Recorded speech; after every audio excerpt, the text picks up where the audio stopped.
আল্লাহ রাব্বুল আলামিন রাসূলকে বলছেন আপনি দাওয়াত দেন, এমনি এমনি নয়, আমার পথে, আল্লাহর পথে আপনি দাওয়াত দেন, প্রজ্ঞার সাথে, যোগ্যতার সাথে আপনি দাওয়াত দিবেন, যে দাওয়াতে কাজ হবে এমন করে আপনি দাওয়াত দেন। আমার নবীজি দাওয়াত দিয়েছেন, টার্গেট করে দাওয়াত দিয়েছেন, তার দাওয়াত রোম সম্রাট হেরাক্লিয়াস পর্যন্ত পৌঁছে গেছে। জোরে বলেন সুবহানাল্লাহ। দাওয়াতের প্রভাবটা কি? রোমক শক্তির লিডারকে তিনি চিঠি পাঠালেন, মিম মুহাম্মদ ইলা হিরাকাল, ইলা হিরাকাল আসলিম, আত্মসমর্পণ করো, আসলিম, ইসলামকে মেনে নাও। যখন এই চিঠি যখন হেরাক্লিয়াসের কাছে চলে গেল, হেরাক্লিয়াস চিঠি দেখে পড়তেছে আর বলতেছে, তোমরা কি জানো এই চিঠির ওয়েটটা কত? আমি হেরাক্লিয়াস বলছি, আমার পায়ের তলায় যে মাটি আছে এই মাটিও মুহাম্মাদের নিয়ন্ত্রণে চলে যাবে। আল্লাহু আকবার বলেন। তার দাওয়াতের প্রভাবটা কি? এমন দাওয়াত আমরা দেব, জোরে বলি ইনশাআল্লাহ। একটু ওঠা শুরু হয়েছে কিছু লোকের, আমি নাও করব না, কারণ অনেক রাত তো হয়েছে। আমি কি শেষ করে দেব? আমি কি শেষ করে দেব? আলোচনা চালাই, জোরে বলি ইনশাআল্লাহ। আমার বন্ধুগণ, দাওয়াতি কাজ করতে হবে। এখন আমাদের সবচেয়ে বড় কাজ হলো সবার কাছে কাছে সত্যটাকে পৌঁছায় দিতে হবে। মিডিয়াকে কাজে লাগাতে হবে, প্রযুক্তিকে কাজে লাগাতে হবে, সবার মুখ থেকে একটা আওয়াজ বের করতে হবে, সব আইন ছাড়ো, কার আইন ধরো, সব আইন ছাড়ো, কার আইন ধরো। আউযু বিল্লাহি মিনাশ শাইতানির রাজীম। বিসমিল্লাহির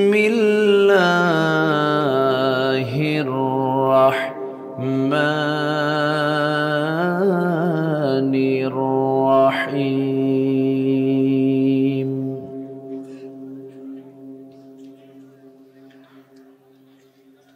ইয়া আইয়ুহান নাবিয়্যু ইন্না আরসালনাকা শাহিদান ওয়া মুবাশশিরান ওয়া নাযীরা।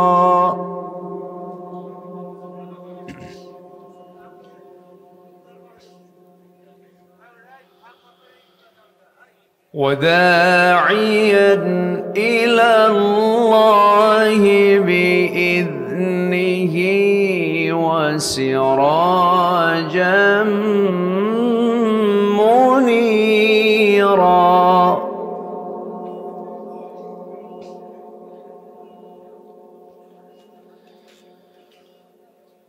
وبشر المؤمنين بأن لهم من الله فضلا كبيرا.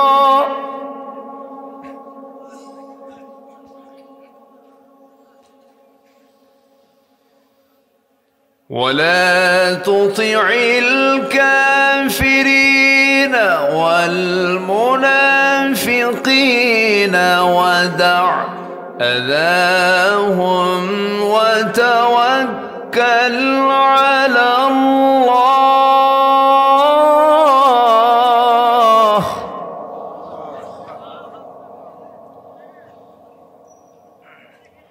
وتوكل على الله وكفى بالله وكيلا.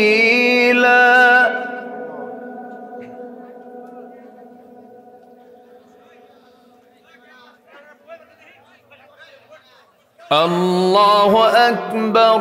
بسم الله الرحمن الرحيم.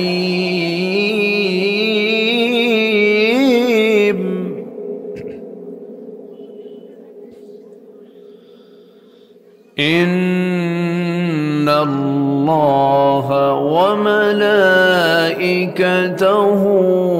يصلون على النبي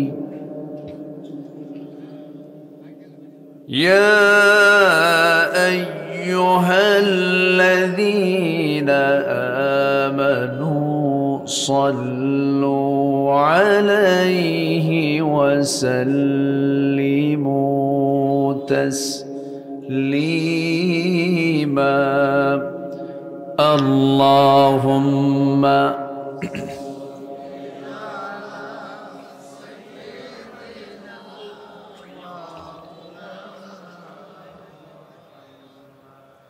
وعلى آله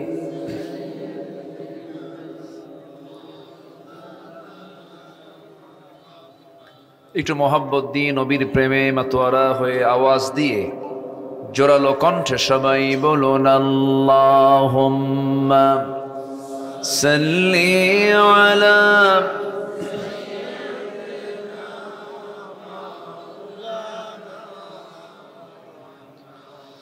وعلى آل سيدنا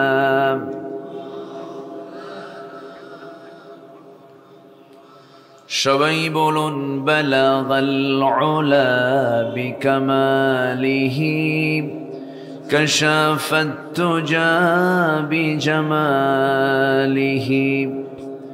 حسنت جميع خصاله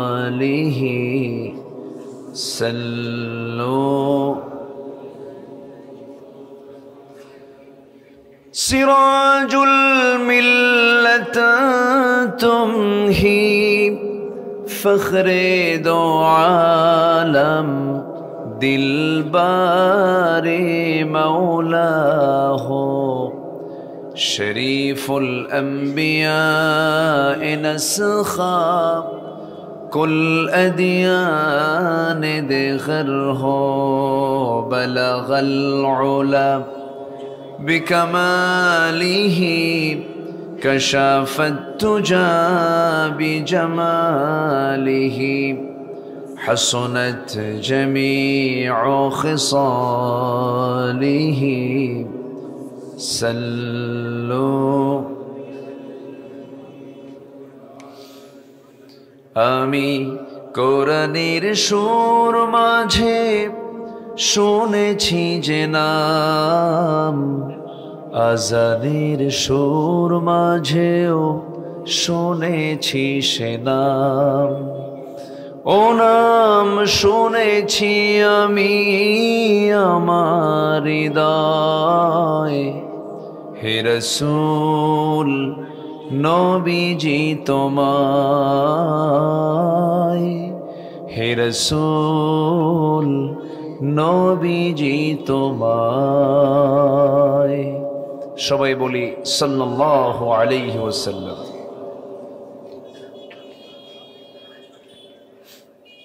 বৃহত্তর ময়মনসিংহ অঞ্চলের শেরপুর জেলার নালিতাবাড়ি উপজেলার গোজাকুড়া কয়েরপাড়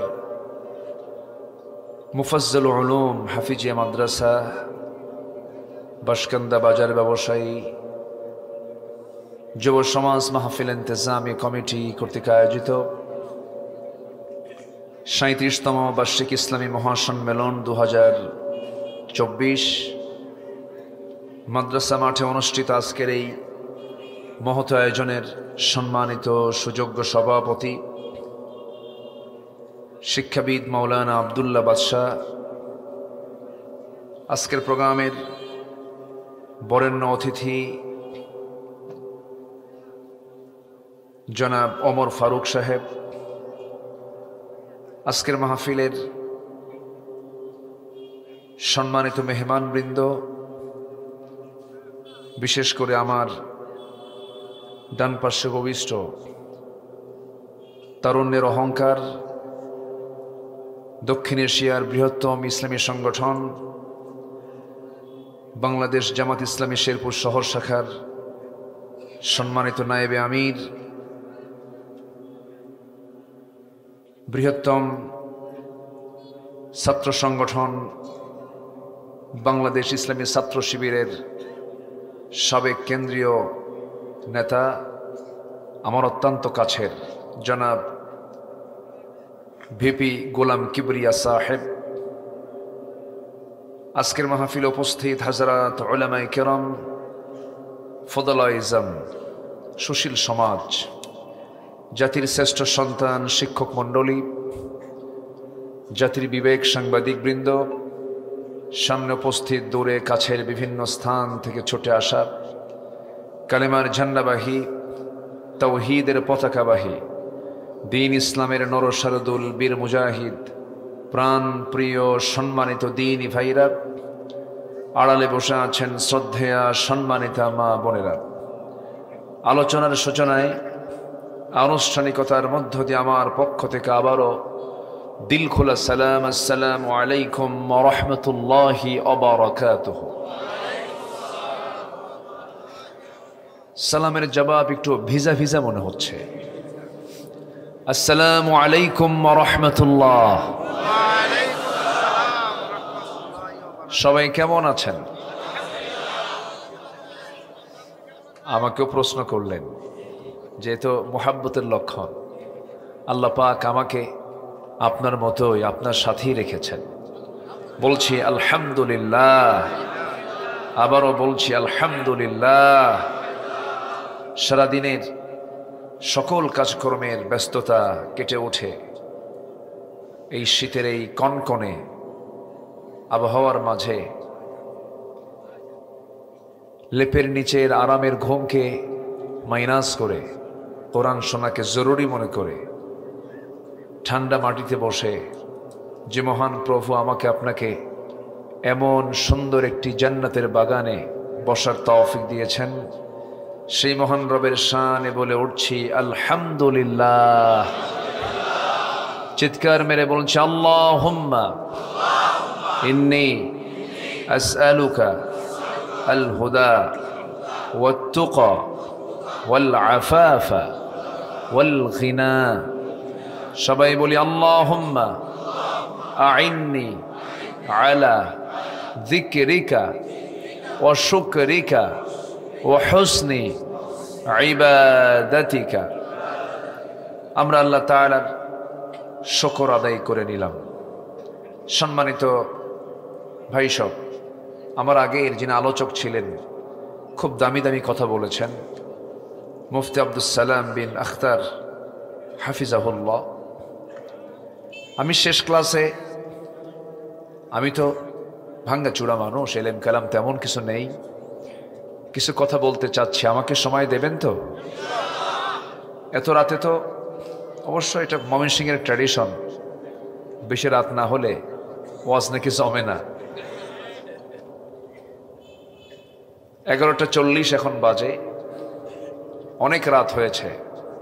আমি যতক্ষণ থাকবো আপনি থাকবেন তো? কারো কোনো কষ্ট হবে না? জোরে বলি ইনশা আল্লাহ। আর একটু জোরে বলি ইনশা আল্লাহ। যে কিতাবের আমরা আলোচনা শুনতে এসেছি, এই কিতাব যদিও 1500 বছর আগের নাজিল হওয়া কিতাব, কিন্তু এটার আশ্চর্যতা কখনো ফুরাবে না। সুবহানাল্লাহ। 1500 বছর আগে কি এই মাইক ছিল? কল্পনাও ছিল যে 1 সেকেন্ডে আমেরিকার একটা টেক্সট আমি 1 সেকেন্ডে পেয়ে যাব, এরকম কি কোনো কিছু ছিল সে সময়? WhatsApp, imo, Line, Viber, Messenger. মানুষ আকাশে উড়িয়েছে বিজয়ের কেতন, সমুদ্রের তলদেশ জয় করেছে, সাবমেরিন, এরপরে হিমালয়ের অহংকারে মাথাকে মানুষ জয় করে ফেলেছে। এত কিছু করেছে মানুষ। আর সেই আধুনিক দুনিয়ায়, চরম উৎকর্ষ সাধনের এই দুনিয়াতে কোরআন কত আগের নাজিল হওয়া কিতাব, কেউ কি ব্যর্থ প্রমাণ করতে পেরেছে? সম্ভব? সম্ভব না। কিয়ামত পর্যন্ত প্রতিটি মানুষ ভিক্ষুকের মতো কোরআনের কাছে আসবে, অপেক্ষায় থাকবে কোরআন আমাকে কি তথ্য দিচ্ছে। কোরআন এমন একটি কিতাবের নাম যেটা হচ্ছে সকল জ্ঞানের মূল সোর্স। এটা জোরে বলি সুবহানাল্লাহ।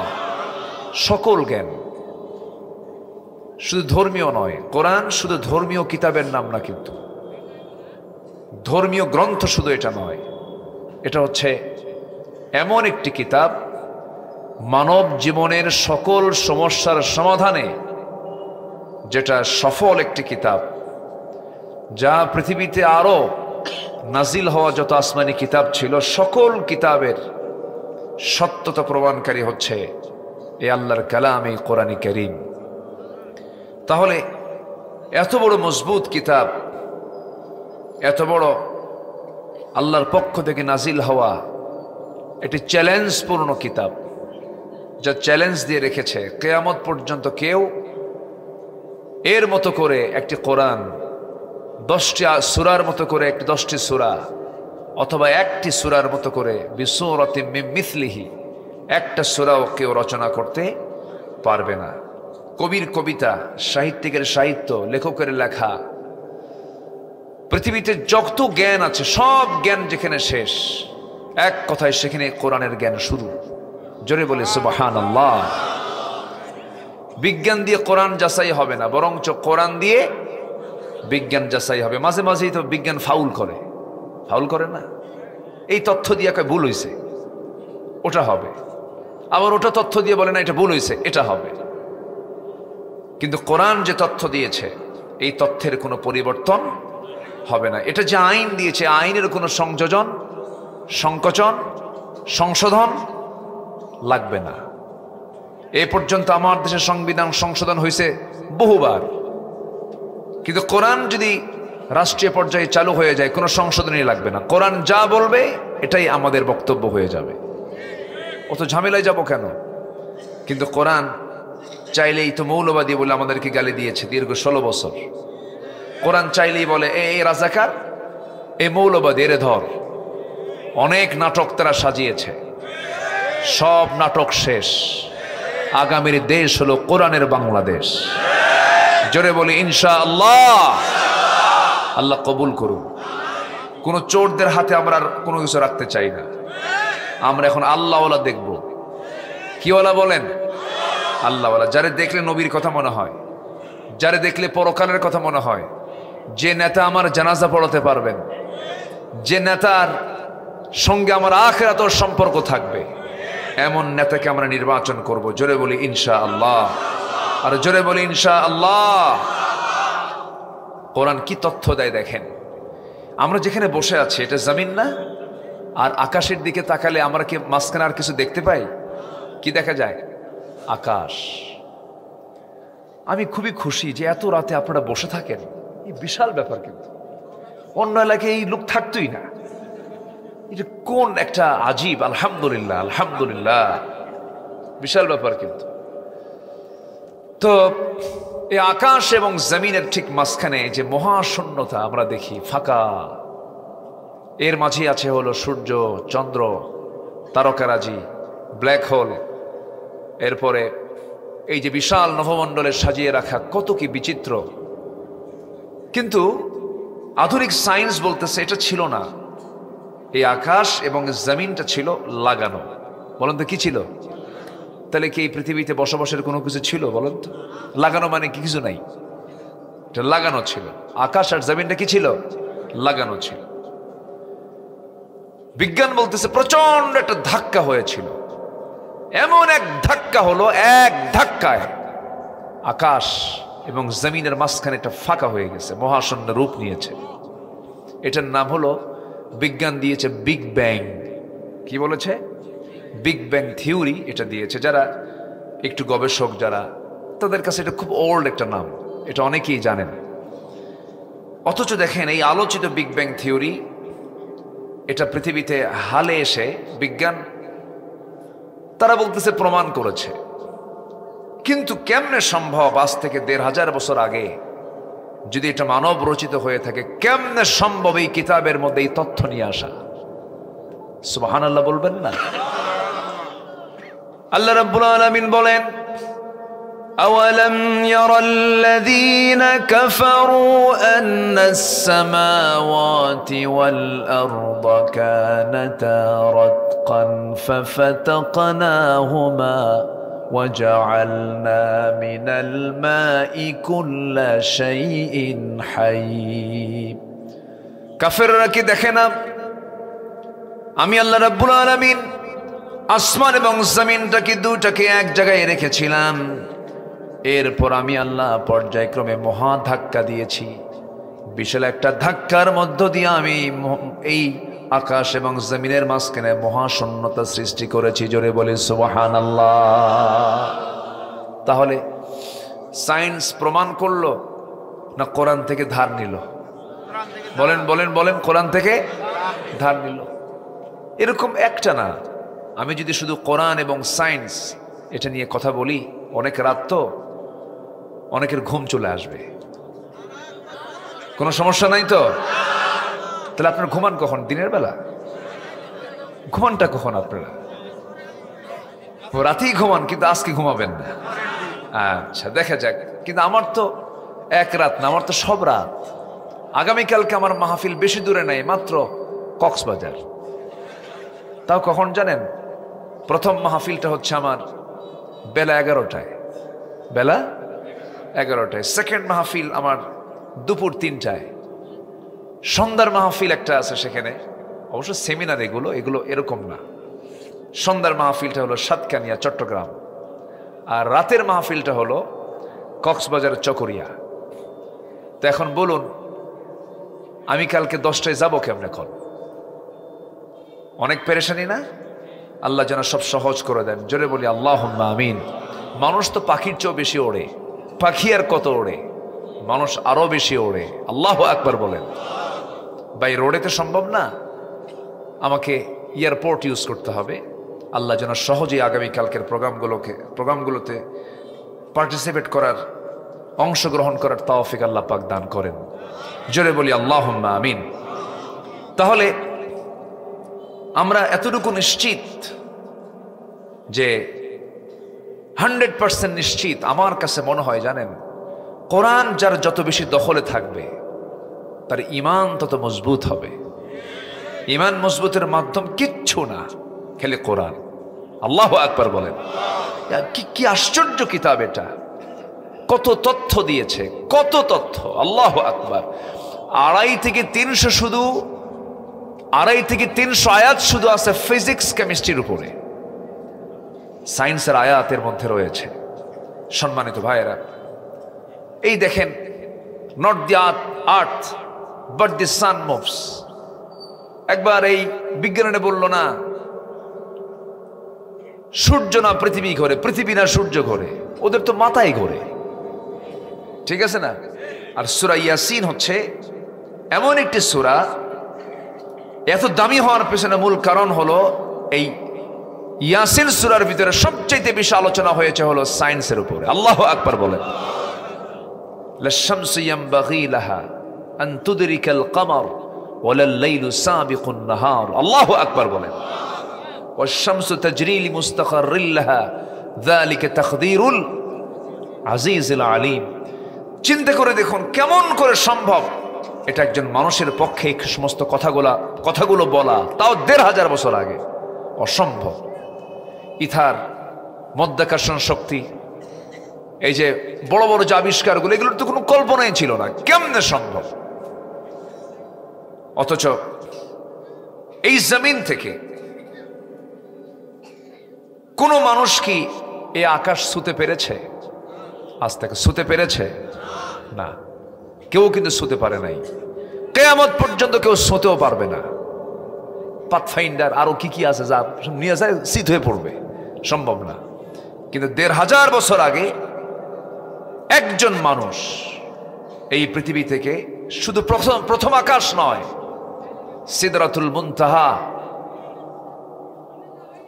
সব গতিকে আল্লাহ পাক স্টপ করে আরশ আজিম পর্যন্ত নিয়েছেন। তিনি কত বড় মহাবিজ্ঞানী! কে, কোন ব্যক্তি বলেন তো?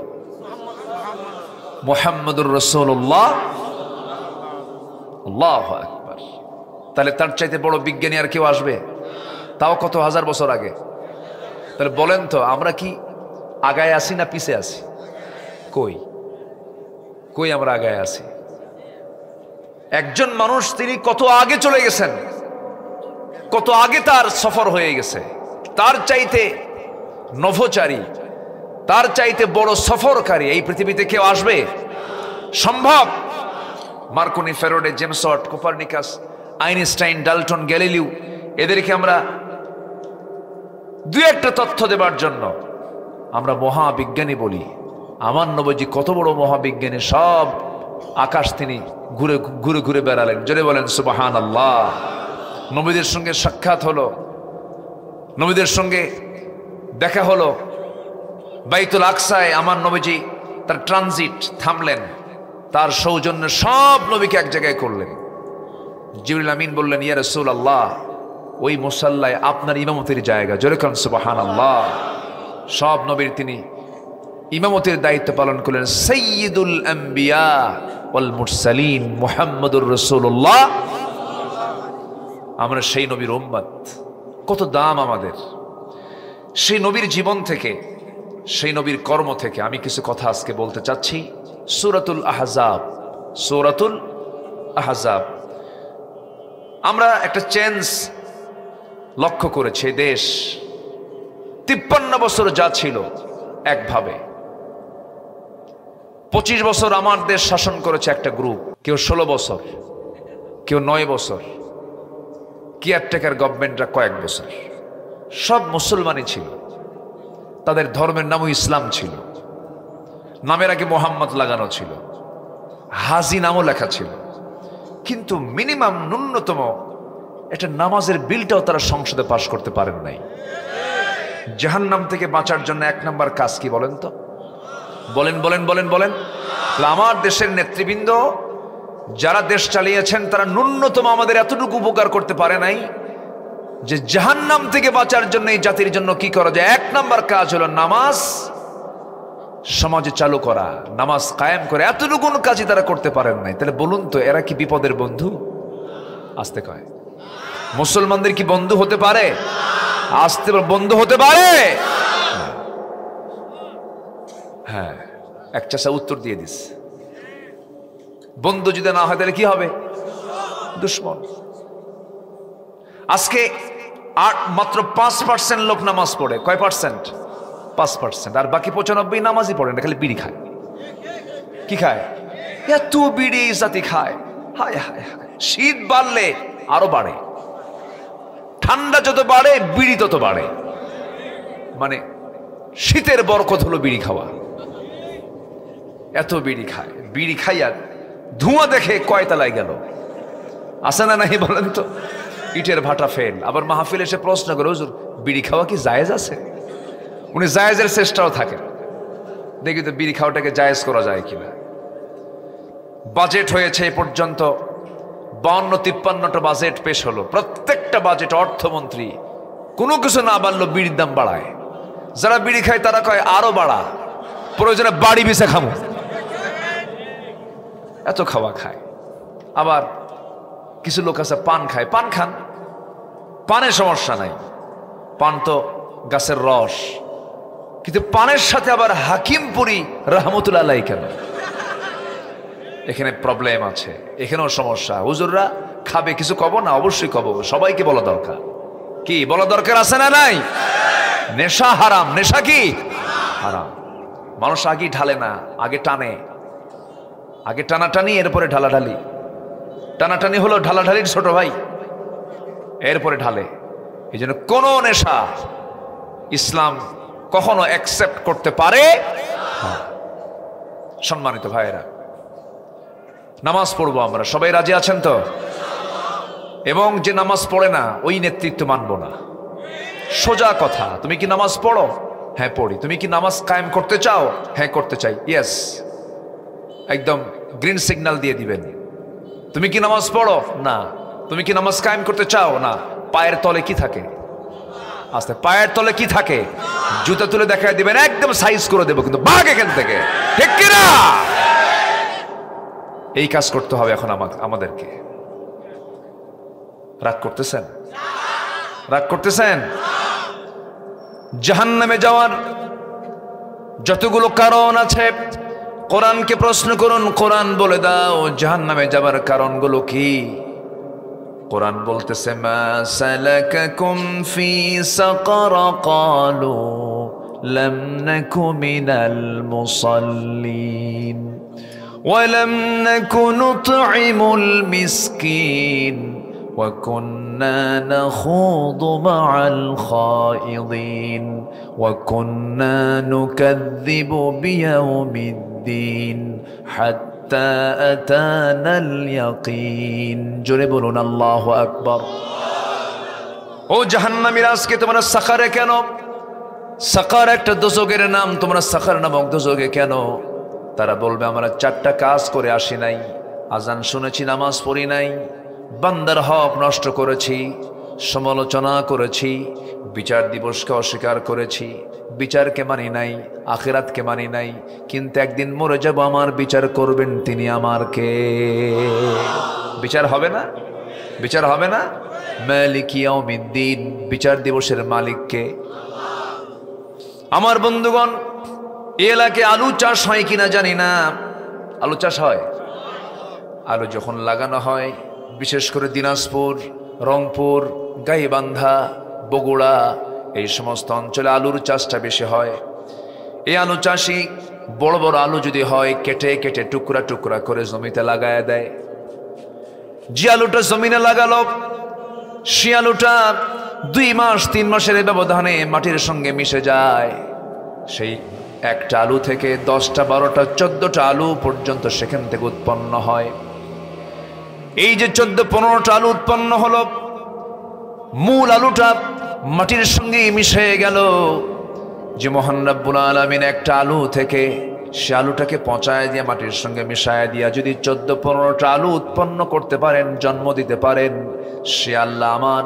এই দেহটাকে মাটির সঙ্গে মিশায় দিয়া আমাকে আবার কি পুনর্জিন্দা করতে পারেন না আসতে বলেন না পারেন না তিনি কে আল্লাহ প্রথম সৃষ্টি কঠিন দ্বিতীয় সৃষ্টি সহজ যেটা আল্লাহ পাক আমাকে প্রথমবার বানিয়েছেন তিনি কি আবার দ্বিতীয়বার বানাতে পারবেন না পারবেন আবার আমাকে জিন্দা করবেন মৃত্যু দিয়ে আবার জিন্দা করে আমাকে হাজির করবেন কার সামনে তার সামনে হাজির করবেন যিনি আমার কে আল্লাহ আমরা আল্লাহর সামনে আমরা হাজির হয়ে যাব তো হাজির যেহেতু হবই আমরা আমল নামাটা নিতে চাই আমরা বাম হাতে না ডান হাতে বাম হাতে না ডান হাতে ডান হাতে ডান হাতে আমল নামা নিতে গেলে আগে নামাজি হতে হবে কি হতে হবে নামাজি হতে হবে এই 53 বছর যারা দেশ চালিয়েছেন কেউ নামাজের ব্যাপারে কেউ যত্নশীল ছিলেন না যদি যত্নশীল হতেন 5% নামাজি না হয়ে নামাজি হতো 95% আর বেনামাজি হতে হলো 5%। এই চিত্রই চিত্রায়িত হতো আমার দেশে। একটা মহল চায় এই জাতি বেনামাজি থাক, কারণ ওদের ব্যবসা বন্ধ হয়ে যাবে, ওদের নেতৃত্ব বন্ধ হয়ে যাবে। অতএব সব দেখা শেষ। আমরা দেখতে চাই আগামীতে কোরআনের দেশ, নামাজের সরকার দেখতে চাই। কারা কারা দুহাত উঁচু করে দেখান মুসলমান। কেউ তো স্লোগান দেন না।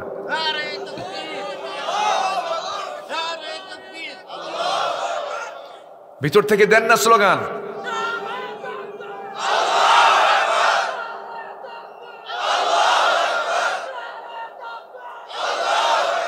আল্লাহ কবুল করুন, জোরে বলে আমিন। আরো আছে তো স্লোগানের ভাষা, আরো আছে না? রেডি হন সবাই, রেডি হন। ওয়াজটা আপনার বের করতে হবে। সম্মানিত ভাইয়েরা, কষ্ট পাচ্ছেন নাকি? আমরা একটা জীবনকে মানবো, একটা আদর্শকে মানবো। এত আদর্শের পিছনে দৌড়ানোর দরকার নাই। কেন রাশিয়া যাবেন? কেন রাশিয়া যাবেন আপনি? কেন আপনি কার্ল মার্কসকে মানবেন? লেনিনকে কেন মানবেন আপনি? রাশিয়া যাওয়ার দরকার নাই তো, চীনে যাওয়ার দরকার নাই। ইউরোপ আমেরিকার পুঁজিবাদ, সমাজতন্ত্র, জাতীয়তাবাদ, সেকুলার, এগুলো ধরার দরকার নাই।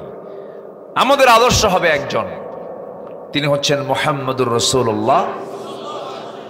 আসতে বলবেন না, মুহাম্মদুর রাসূলুল্লাহ। তার চরিত্র কি? তার চরিত্রটা কি? তার চরিত্র কি বলেন তো? জোরে বলেন, তার চরিত্র কি? কোরআন। এরকম লোক পাওয়া যাবে যার চরিত্র কোরআন হয়? এরকম চরিত্র, এরকম মান পৃথিবীর কাউকে পাওয়া যাবে? 1000 বছরের শ্রেষ্ঠ কুতকুতানি সুলকানি খাউজানি, কি যে ওয়াজ শুনছে 16 বছর শুনছি না? নাম নেওয়া ফরজ ছিল, নাম নেওয়া। আল্লাহর নাম না নিলে সমস্যা নেই, কিন্তু নেতার নাম নিতেই হবে, তাছাড়া ওর পদ বাড়বে না। ঠিক কিনা? মানুষ বিরক্ত হয়েছে, মানুষ শুধু দাঁতের উপর দাঁত কামড়াইছে, শুধু সুযোগের অপেক্ষায় ছিল। যুবকরা তোমাদেরকে ধন্যবাদ। মাহফিলে সব যুবক এখন, জানেন, আলহামদুলিল্লাহ। আগে সব বুড়া চাচারা এসে মাহফিলে বসত, এখন মাহফিলে সব যুবকরা। বলি আলহামদুলিল্লাহ। কিবরিয়া ভাই, আমি তো ভাবছিলাম যুবকরা তো মনে হয় ডিভাইস আসক্ত হয়ে, মাদকাসক্ত, অসৎ নেতৃত্ব, তারপরে অবৈধ রিলেশন, তারপরে কি বলে ইয়াবা, বাবা, আর কি নাম, ফেন্সিডিল, এরপরে হচ্ছে কি বলে ফ্রি ফায়ার, পাবজি, ক্যাসিনো, এগুলো পায়া মনে হয় যুব সমাজ শেষ। কিন্তু না, জাতে মাতাল তালে ঠিক। একদম টাইম দিয়েছে 45 মিনিটস, 45 মিনিট। এরপরে আমরা দুপুরে এসে লাঞ্চ করব গণভবনে। লাঞ্চ করে নাই, মুরগির রান সাবাই আর কয় বহুদিন খাই না। কি কথা কি বোঝা যায়? কথা কি বোঝা যায়?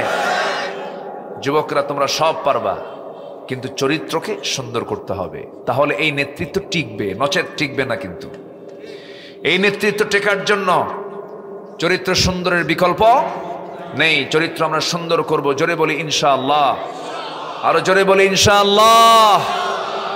আদর্শ, একটা সুন্দর আদর্শকে কখনো পরাজিত করতে পারে না কেউ। তুমি যদি আদর্শের যদি লালন করো, তোমার অস্তিত্ব পৃথিবীতে বিলীন করার কেউ নাই।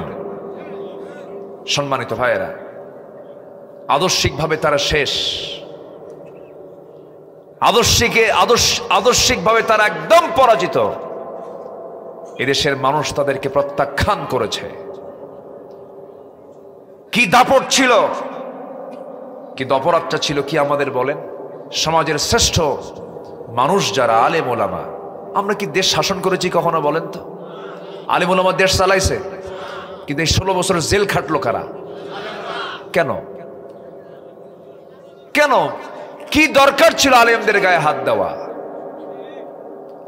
আলেমদের রক্ত বড় বিষাক্ত, আলেমদের রক্ত বড় বিষাক্ত। ওরা বুঝতে পারে নাই আল্লামা সাইদিকে এত বড় একটা সম্পদ, কিংবদন্তি, কেমন করে 13টা বছর জনবিচ্ছিন্ন রেখে সেই অন্ধকার প্রকোষ্ঠে 4 দেওয়ালে বন্দিত্ব, 4 দেওয়ালের ভিতরে একদম তাকে সাইলেন্ট, নীরবভাবে হত্যা করার পরিকল্পনা নিয়ে 13টি বছর তাকে জেলখানায় রেখেছিল। তাতেও আমরা খুশি, উনি বেঁচে আছেন, থাকুক।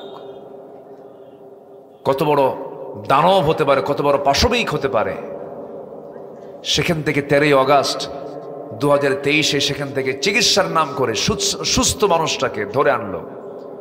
ধরার সময় বলল, হুজুর চলেন, আপনি অসুস্থ। আমি তো অসুস্থ, আমি নিজেই জানি না। জোর করে ধরে নিয়ে সোজা চলে গেছে সেই শাহবাগে, হসপিটালে ভর্তি করায়া চিকিৎসার নামে আবু হানিফার মতো করে। কার মতো?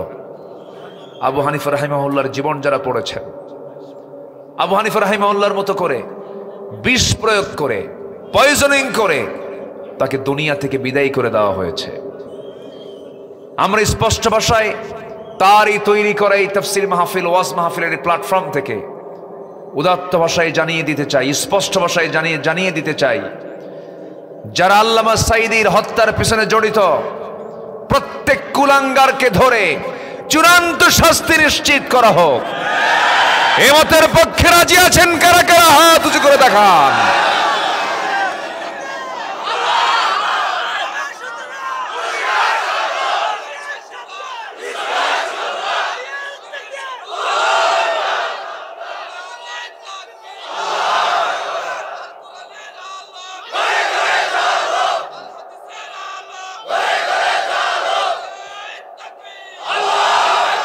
আল্লাহ কবুল করুন, জোরে বলে আমিন। হবে বিচার, বিচার হবে না কেন? আমরা বিচার হবে বলবো, বিচার হতে হবে, ঠিক কিনা? কোন খুনির মাফ নাই। খুনি মুক্তিযোদ্ধা হোক, আর পীর সাহেব হোক, আর বুজুর্গ হোক, যে হোক না কেন, খুনি খুনি, বিচার হতে হবে।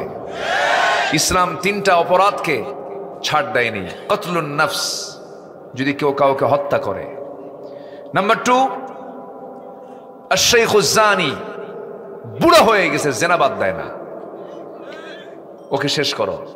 নাম্বার 3 হচ্ছে দিন থেকে যদি কেউ বের হয়ে যায়, মুরতাদ হয়ে যায়, তার পৃথিবীতে বেঁচে থাকার কোনো অধিকার নাই। আমার দেশে খুনি আছে না নাই? এক মুক্তিযোদ্ধা, ও খুনের সঙ্গে জড়িত। হ্যাঁ, কি মায়া কান্না কান্দে, মায়া কান্না দেখান।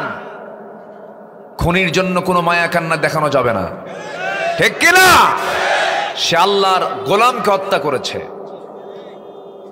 আল্লাহ তাআলা বলছেন একটা মুমিনের হত্যাকারী মানে সে যেন গোটা পৃথিবীর মানুষকে সে হত্যা করে ফেলেছে। একটা মুমিনের জীবনের দাম কত, ইসলাম একটা মুমিনের জীবনের কত দাম দিয়েছে। আল্লাহু আকবার বলেন। সম্মানিত ভাইয়েরা, কষ্ট দিচ্ছেন নাকি আপনারা? কষ্ট দিচ্ছেন না তো? কষ্ট পাচ্ছেন না তো? আমাকে সময় দিচ্ছেন? জোরে বলি ইনশাআল্লাহ। কি সুন্দর মানুষ আপনারা। একটা মানুষের কোনো নড়াচড়া নেই, কোনো ডায়াবেটিসের রোগী তো নাই। ডায়াবেটিস আসবে কেমনে? গ্রামে তো ঢুকতে ভয় পায়। এই রোগ ঢোকে কোথায়? শহরে। শহরের লোকের টাকা বেশি তো, আল্লাহ কয় থাম, তোরা খাওয়া বন্ধ করে দিই, তুই টাকা দেখ। তুই কি দেখ? ধনীরা টাকা দেখে আর গরিবরা খাবার দেখে। আলহামদুলিল্লাহ বলবেন না? আল্লাহ সব ভাগ করে দিছে তো। হাজার হাজার কোটি টাকার মালিক খাইতে বসে, চাট নিয়ে বসে, চাট। রুটি 15 গ্রাম, কয় গ্রাম? মিষ্টি 10 গ্রাম। খেতে বসে, তরকারির সামনে থাকে, ফলমূল থাকে, আঙ্গুর থাকে, বেদেনা থাকে, এতগুলো করে থাকে। টেবিলে নিয়ে বসে, সামনে পিএস বসা থাকে, স্যার এটা খান। এক আঙ্গুর নিয়ে মুখে নেয়, স্যার একটা খাইছেন, বেশি হয়ে গেছে, এটা বড় তো, অর্ধেক খাওয়া লাগতো। একটা খায় আর আঙ্গুরের বাটির দিকে ছায়া থাকে। হাই রে আমার কপাল। কি কথা কি বুঝতেছেন আপনারা? হাজার কোটি টাকার মালিক 1 কেজি আঙ্গুর থেকে মাত্র একটা আঙ্গুর খায় আর এতিমের মতো ছায়া থাকে। আহারে কপাল আমার, খেতে পারে না। রুটি, একটা রুটি খাবে পরিপূর্ণ, তাও পারে না, তাও অর্ধেক কইরা সাবায়া খায়, পারে না। আর গ্রামের মানুষ ফজরের সময় ঘুম থেকে ওঠে, চলে গেল জমিতে, কোদাল মারল, কোদাল মার পরিশ্রম করে আসার পরে যখন বাড়িতে বসে খেতে, তাও পান্তা, পেঁয়াজ আর মরিচ আর রসুন, শুকনা মরিচ, বসছে খেতে। রাতের বেলার পাতিলের তলে থাকা 1 কেজি চাউলের সেই পান্তা গোগ্রাসে মেরে দিল 3 থেকে 4 মিনিটে। 3 থেকে, এত সময় লাগবে নাকি? খাইয়া শেষ। যখন বলা হয় খাইছো কেমন, কারো 1 কেজি হলে ভালো হয়। কি নিয়ামত আল্লাহ পাক গ্রামবাসীকে দিয়েছেন। গরিব মানুষের বাচ্চা কাচ্চা কম হয় না বেশি হয়? বেশি হয়। ধনীর বাচ্চা কাচ্চা কম হয়। ওখানেও পরিকল্পনা করে ওরা, মানে ব্যবসায়ী তো পরিকল্পনা আছে, তখন ওই দিকে পরিকল্পনা করতে করতে 20 বছর পার হয়, আর বাচ্চা হয় না। এখন কি করে 20 বছর পর একটা বাচ্চা আসে, তাও খুব মানে কষ্টে। এই দেশে অপারেশন হবে না, মাউন্ট এলিজাবেথে যেতে হবে, থাইল্যান্ড অথবা সিঙ্গাপুর, না হলে রোগীর জীবন মরণ হয়ে যাবে, বেবি বাঁচবে না। নিয়ে গেল সিঙ্গাপুর। বাচ্চা পৃথিবীতে আসার আগেই বলতেছে ওকে লাইফ সাপোর্টে রাখতে হবে। লাইফ সাপোর্টে রাখলো, আইসিইউতে রেখে কোনো মতো বাচ্চা বেঁচে আছে, কিন্তু চোখ একদিকে ছায়া থাকে আর আরেক দিকে দেখে। কি কথা কি বুঝতেছেন আপনারা? আল্লাহ গরিব রে বছরের এ মাথায় একটা দেয়, ওই মাথায় আর একটা দেয়, একসঙ্গে 3-4টাও দেয়। আল্লাহু আকবার বলেন। কথা কি ক্লিয়ার? আল্লাহ সবাইকে ভাগ করে দেন, কোনো আফসোস নেই আমাদের। আল্লাহ যা দিবেন এতেই আলহামদুলিল্লাহ, যদি বলি আলহামদুলিল্লাহ। শহরের মানুষ আবহাওয়া ভালো পায় না গ্রামের মানুষ আবহাওয়া ভালো পায়? যদি কারো বাড়ি এই গ্রামের ভিতরে যদি একটা সুন্দর একটা মাঠ, বিশাল মাঠের যদি একটা কোনায় যদি কারো বাড়ি থাকে, ম্যাক্সিমাম বাড়িতে এরকমই, এত সুন্দর পরিবেশ আপনি কোথায় পাবেন? কোথায় পাবেন আপনি? অনেক সুন্দর, বলি আলহামদুলিল্লাহ। সম্মানিত ভাইয়েরা, এই 64,000 গ্রাম বাংলাকে আমরা ঠিক করে ফেলবো। কোনো বেনামাজি নিজের গ্রামে থাকতে পারবে না। দাওয়াত দিয়ে ঠিক করব। কি দিয়া? না পিটায়া? আজ থেকে পিটায়া না দাওয়াত দিয়া? মাতব্বর, এই যুবকরা মাতব্বরকে বলবা, মাতব্বর চাচা শোনেন, 53 বছর অনেক কিছু করছেন, এখন দেশ পাল্টে গেছে, নামাজ ধরেন। নামাজ ধরবেন, মাতব্বরি টিকাবো। নামাজ ধরবেন না, মাতব্বরি ছুটাবো। ঠিক কিনা? আপনি আল্লাহর হক নষ্ট করবেন, আমরা আপনার নেতৃত্ব মানব? অসম্ভব। আপনাকে টেনে হেঁচে মাতব্বরি ছুটাইয়া দেব। কি যুবক রাগ করতেছ নাকি? যুবক রাগ করতেছ? তোমার গ্রামে যে ঘর থেকে যে নারী বোরকা ছাড়া বের হবে, তার সেই বাড়ির মুরব্বীকে বলে দিবা, চাচা আপনার মেয়ে অথবা আপনার বউ বোরকা ছাড়া বের হয়, আমরা ইয়াং, আমাদের টকবগে যৌবন, আমাদের চোখের গুনাহ হয়, নামাজের প্রবলেম হয়, আপনার মেয়েকে বাইরে বের হতে হলে শর্ত হলো বোরকা পরে বাইরে বের হতে হবে। ঠিক কিনা? কি মনে থাকবে? তোমার গ্রাম নিয়ে তুমি আঁকাও, স্বপ্ন আঁকো, প্ল্যান করো। 64,000 গ্রাম বাংলাকে আমরা নামাজের পরিবেশ ফিরে আনবো, পর্দার পরিবেশ ফিরে আনবো। আগামীতে আমরা ইসলামের একটি সূর্য আমরা দেখতে পাবো বাংলার জমিনে। জোরে বলি ইনশাআল্লাহ। আদর্শ হবে কয়জন ব্যক্তির? কোন আদর্শ মানবো আমরা? মুহাম্মদ সাল্লাল্লাহু আলাইহি ওয়াসাল্লাম। সূরাতুল আহজাব থেকে কথা বলছি তো, দেখি 21 নম্বর আয়াত আল্লাহ তাআলা এই ব্যাপারে কি বলছেন। আল্লাহ রাব্বুল আলামিন বলেন, لقد كان لكم في رسول الله أسوة حسنة لمن كان يرجو الله واليوم الآخر وذكر الله كثيرا جربون الله أكبر। তোমাদের জন্য উত্তম আদর্শের বাস্তব নমুনা কেউ নন, তোমাদের জন্য উত্তম আদর্শের বাস্তব নমুনা একজন, তিনি হচ্ছেন মুহাম্মদুর রাসূলুল্লাহ সাল্লাল্লাহু আলাইহি সাল্লাম। তিনি হচ্ছেন তোমাদের জন্য আদর্শ, তাকে তোমরা লালন করো। আমার নবীজির গোটা জীবন থেকে কোরআনকে সামনে রেখে নবীজির অনুকরণীয় 15টা আদর্শ নিয়ে আজকে আমি কথা বলবো। 15টা আদর্শের মধ্যে একটাও কিন্তু বলি নাই। এখন বলুন, নুরু ওয়াজ কি শুরু না শেষ? কি সাহস আছে থাকা? থাকবো আলহামদুলিল্লাহ। আমি খুবই খুশি। আমি জানেন, আমি মাহফিল তো গোটা দেশে করি, কিন্তু আজকের মাহফিলটা দেখে আমি একটু আশ্চর্য হচ্ছি যে এত রাত কেমনে সম্ভব? আলহামদুলিল্লাহ, আলহামদুলিল্লাহ বলেন, জোরে বলি আলহামদুলিল্লাহ। অনেক সুন্দর আপনারা। দেখি আমরা 15টা বিষয় আদর্শ আমরা সংক্ষিপ্ত করে, আমি খুব বেশি লম্বা সময় আর নেব না, আমি শেষ করার চেষ্টা করব। জোরে বলি ইনশাআল্লাহ। আমার নবীর সম্মান সবচেয়ে কম না বেশি? পৃথিবীতে 1 নাম্বার আমার আল্লাহর পক্ষ থেকে 1 নাম্বার মানুষটাকে বলেন? মুহাম্মদ সাল্লাল্লাহু। এসেছেন নবী হিসেবে সবার আগে না সবার পরে? হ্যাঁ, সবার পরে এসেছেন, কিন্তু সবার পরে আসলে হবে কি? তিনি হয়ে গেছেন সবার আগে, সর্বশ্রেষ্ঠ তিনি। সব নবীর ভিতরে শ্রেষ্ঠ নবী হচ্ছেন আমার নবী মুহাম্মদ সাল্লাল্লাহু আলাইহি ওয়াসাল্লাম। মাঝে মাঝে মুসা ইসলাম বলতেন, আল্লাহ আমারে তুমি নবী না বানায়া যদি শেষ নবীর উম্মত বানাতে আমি ধন্য হতাম। আল্লাহু আকবার বলবেন না?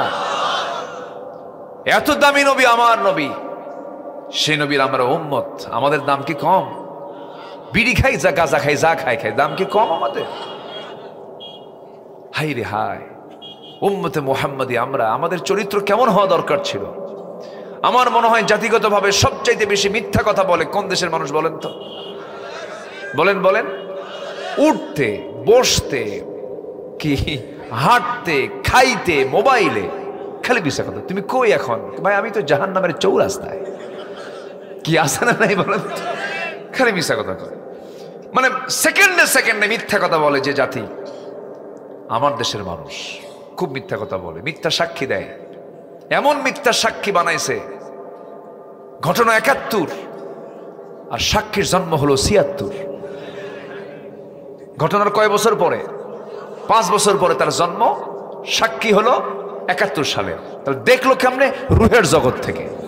কিসের জগৎ থেকে? এগুলোই দেখছি আমরা 2008 থেকে 2024 সাল পর্যন্ত। আর আমরা এগুলো দেখতে চাই না, ঠিক কিনা? ঠিক কিনা? আর আমরা এগুলো দেখতে চাই না। আমরা দেখবো এখন একটাই, সেটা হলো সমাজের চিত্র আমরা পাল্টায় দেব। কি দিয়া? আসতে বলবেন না, কি দিয়া? এই 16 বছর আমাদের উপরে যা হয়েছে, কিছু না বললে তো হয় না। বলার দরকার আছে কিনা বলেন? কম কিছু হয় নাই। মাহফিল আসতে আমাদের কত যে বাধার সম্মুখীন হতে হয়েছে। কমিটি একবার বাধার সম্মুখীন হয়, থানা এসে বলে কারে দাওয়াত দিচ্ছেন? কমকরে, ও তো রাজাকার। আমি বলে রাজাকার কর? আমার মায়ের বিয়ে হয় না 71-এ, আমি রাজাকার হয়ে বসে আছি। কমিটিকে ধরে নিয়ে যায় থানায়, আটকে রাখে। জুতার তলা ক্ষয় হয়ে যেত কমিটির, তা মাহফিলের অনুমতি মিলত না। এখন কি পরিবেশ হয়েছে! এখন থানা থেকেই ফোন আসে কমিটির কাছে, কিছু লাগবে কি? কি ঠিক কিনা? ঠিক কিনা? কি চিত্র আমরা দেখতে পেলাম! আল্লাহ কি আছেন? আল্লাহ কি শোনেন? আল্লাহ কি চোখের পানি দেখেন? এমনি এমনি আসে নাই। অনেক শহীদের রক্ত ঝরেছে। সেদিন সাথিয়া মাহফিল ছিল আমার, নাজিব মোমেন তার ছেলে, একসঙ্গে মাহফিলে ছিলাম। আল্লামা শহীদ মতিউর রহমান নিজামী রাহিমাহুল্লাহ, কেমন করে মারল তারা তাকে! সম্পূর্ণ দিল্লির প্রেসক্রিপশনে মারা হয়েছে, ঠিক কিনা?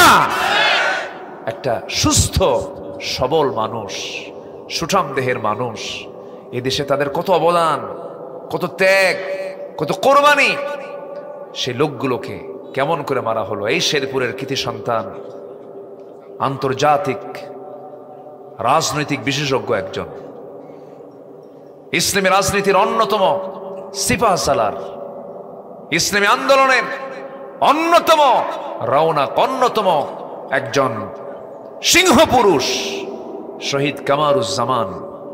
আসলে তিনি কামারুজ্জামান, জামানার তিনি একটা নক্ষত্র ছিলেন। তাকে কেমন করে জোর করে দুনিয়া থেকে বিদায় করে দেওয়া হলো। শেরপুরের মাটিতে তিনি শুয়ে আছেন। এই সমস্ত শহীদের রক্ত কি অনুর্বর না উর্বর? এই শেরপুর থেকে আমরা এটার বিপ্লব দেখতে চাই। সবাই দেখতে চান তো? দেখতে চান তো? সমাজে কাজ করার দরকার আছে না নাই? কাজ করতে হবে।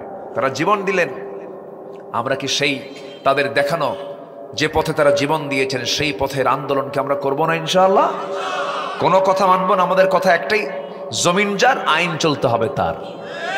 জমিন যার আইন চলতে হবে। সম্মানিত ভাইয়েরা, আমার নবীর অনুসরণীয় আদর্শ কোরআনকে সামনে রেখে আমি 15টা পয়েন্ট আজকে কথা বলবো। নাম্বার 1, আমার নবীজি ছিলেন একজন উত্তম দাঈ। তার মতো উত্তম দাঈ পৃথিবীতে আর কোনোদিন আসবে না। কি ধৈর্যশীল তিনি দাঈ ছিলেন! ধৈর্যশীলতা ছিল তার একদম 16 আনা। আল্লাহ রাব্বুল আলামিন তাকে লক্ষ্য করে বলছেন, উদউ ইলা সাবিলি রাব্বিকা বিল হিকমাতি ওয়াল মাউইযাতিল হাসানাহ ওয়াজাদিলহুম বিল্লাতী হিয়া আহসান ইন্না রাব্বাকা হুয়া আ'লামু বিমান দাল্লা আন সাবিলিহি ওয়া হুয়া আ'লামু বিল মুহতাদিন। জোরে বলুন আল্লাহু আকবার। আল্লাহ রাব্বুল আলামিন রাসূলকে বলছেন, আপনি দাওয়াত দেন, এমনি এমনি নয়, আমার পথে, আল্লাহর পথে আপনি দাওয়াত দেন। প্রজ্ঞার সাথে, যোগ্যতার সাথে আপনি দাওয়াত দিবেন, যে দাওয়াতে কাজ হবে এমন করে আপনি দাওয়াত দেন। আমার নবীজি দাওয়াত দিয়েছেন, টার্গেট করে দাওয়াত দিয়েছেন। তার দাওয়াত রোম সম্রাট হেরাক্লিয়াস পর্যন্ত পৌঁছে গেছে। জোরে বলেন সুবহানাল্লাহ। দাওয়াতের প্রভাবটা কি! রোমক শক্তির লিডারকে তিনি চিঠি পাঠালেন, মিম মুহাম্মদ ইলা হিরাকাল, ইলা হিরাকাল আসলিম, আত্মসমর্পণ করো, আসলিম, ইসলামকে মেনে নাও। যখন এই চিঠি যখন হেরাক্লিয়াসের কাছে চলে গেল, হেরাক্লিয়াস চিঠি দেখে পড়তেছে আর বলতেছে, তোমরা কি জানো এই চিঠির ওয়েটটা কত? আমি হেরাক্লিয়াস বলছি আমার পায়ের তলায় যে মাটি আছে এই মাটিও মুহাম্মাদের নিয়ন্ত্রণে চলে যাবে। আল্লাহু আকবার বলেন। তার দাওয়াতের প্রভাবটা কি? এমন দাওয়াত আমরা দেব, জোরে বলি ইনশাআল্লাহ।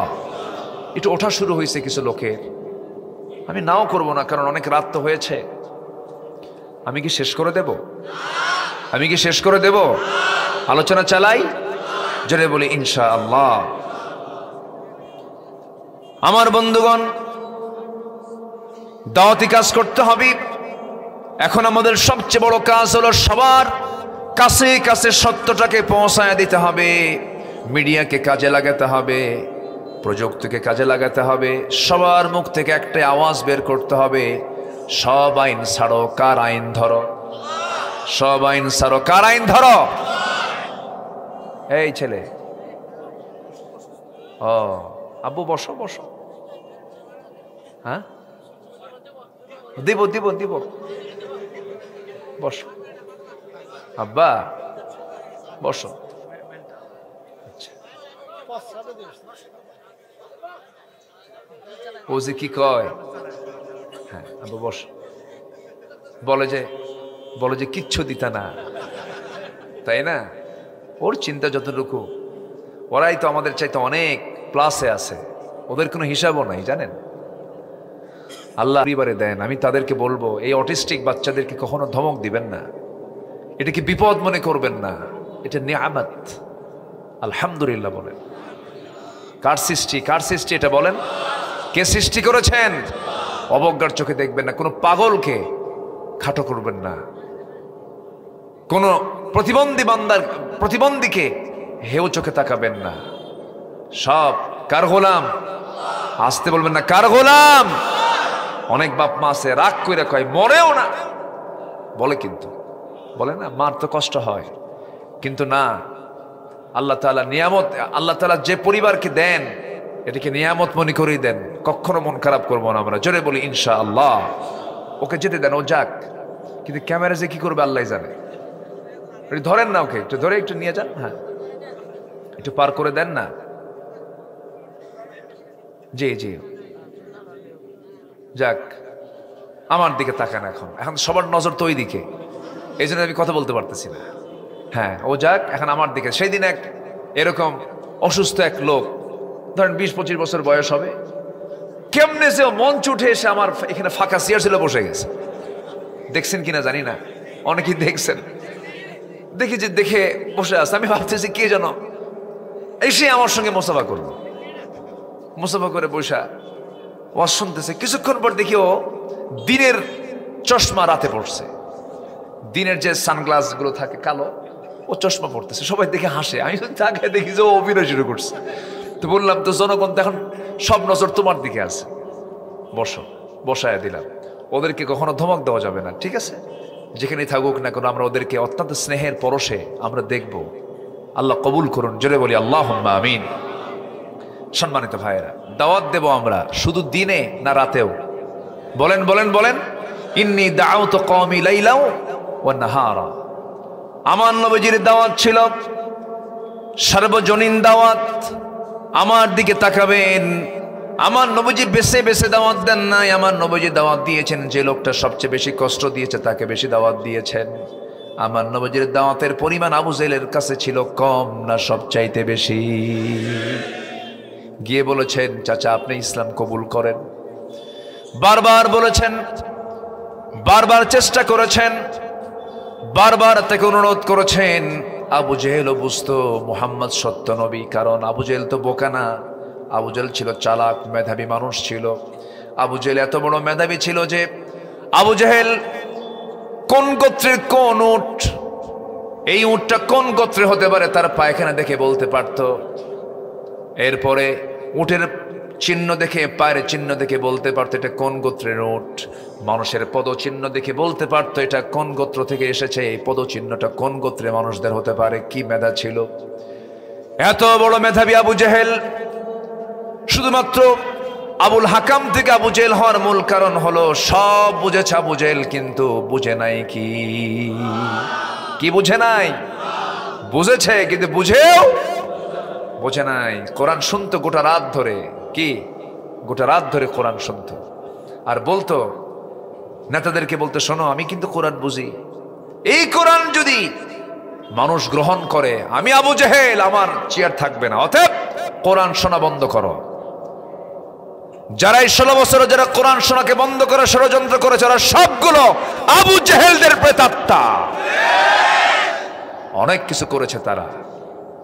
সম্মানিত ভাইয়েরা, আমার নবীজি সেই লোকটাকে বেশি দাওয়াত দিয়েছেন। আবু জেহেল আমার নবীজির দলের নিবন্ধনকে বাতিল করেছিল, রাসূলকে গৃহবন্দী করেছিল, হত্যার পরিকল্পনা করেছিল, কত কি করেছিল। আমার নবীজি যখন দাওয়াতি কাজ করতে পারছেন না, চতুর্দিকে অবস্থা খুব খারাপ, সেই সময় এক রাতের কথা বলি, এক সকালের কথা বলি। সাইয়েদনা আবু বকর সিদ্দিক রাদিয়াল্লাহু তাআলা আনহু তিনি মসজিদ হারামের দরজার সামনে, কাবার দরজার সামনে গিয়ে দাঁড়ালেন, নামাজে দাঁড়ায় গেছেন, নামাজ শুরু করেছেন। 2 রাকাত নামাজ শেষ হয়ে গেছে, উতবা, শাইবা, মুগীরা সবগুলো থাপ্পড় মেরে তাকে জমিনে ফেলে দিয়া মারতে মারতে রক্তাক্ত করে তার নাকের উপরে খড়ম জুতো চালায়া দিয়া নাক বোচা করে দিয়েছে। যখন তার নাক বোচা করে দিয়েছে, সবাই ভাবছে আবু বকর বুঝে মারা গেছে, মনে হয় বেঁচে নাই, সেন্সলেস হয়ে পড়ে আছেন। কিছুক্ষণ পর তার সেন্সটা ফিরে গেছে। আবু বকর সিদ্দিক সেন্স ফিরে পাওয়া মাত্রই তিনি মনে মনে চিন্তা করলেন, মক্কার তো হাওয়া ভালো না, আমার যাই হয় হোক, আমি দুনিয়া থেকে মরে গেলেও তেমন কোনো ক্ষতি হবে না, রাসূল যদি দুনিয়া থেকে বিদায় হন বড় ক্ষতি হয়ে যাবে। নিজের চিন্তা না করে নবীর চিন্তা করে ওই রক্তাক্ত চেহারা নিয়ে নবীর দরজায় গিয়ে নক করলেন। দরজা খুলে গেল, রাসূল দরজা খুলে দিয়ে দেখেন রক্তাক্ত চেহারা। রাসূল বলছেন, আবু বকর কি হয়েছে? হুজুর, নামাজ পড়তে নিয়েছি, কাফের আমার নাকটাকে বোচা করে দিয়েছে। মক্কার হাওয়া ভালো না, দাওয়াতি কাজের কোনো পরিবেশ নাই, বিচক্ষণতা নিয়ে চলতে হবে। মক্কার হাওয়া খুবই খারাপ, চোরা গুপ্ত হামলা শুরু হয়ে গেছে। হুজুর, আমার মনে হয় এই মুহূর্তে আপনার ঘরেও থাকা ঠিক হবে না। কি পরিবেশ ছিল দেখেন। রাসূলকে আস্তে করে নিয়ে বলা হলো, হুজুর আপনি চলুন, আমরা দুজনে বাইরে, মক্কার বাইরে চলে যাই, চলো আমরা মক্কার বাইরে চলে যাই। দুজন মিলে রওনা দিলেন, কিন্তু কোনো ক্রমে নাক থেকে রক্ত পড়া বন্ধ হয় না। আমার নবীজি পেরেশান হয়ে গেলেন। আমার নবীজি উটের দুধ খুঁজলেন, মেষের দুধ খুঁজলেন, দুম্বার দুধ খুঁজলেন, কিন্তু কোথাও পাচ্ছেন না। একটা ছোট্ট ছাগল পাল পেলেন। ছাগল পালের সামনে গিয়ে দেখলেন একটা রাখাল সেখানে দাঁড়ায় আছে। রাখালকে বলছেন, রাখাল দয়া করে একটা ছাগি দেওয়া যাবে নাকি? কি করবেন আপনি? দুধ দহন করব। রাখাল বলছে, সরি, দেওয়া যাবে না। কেন?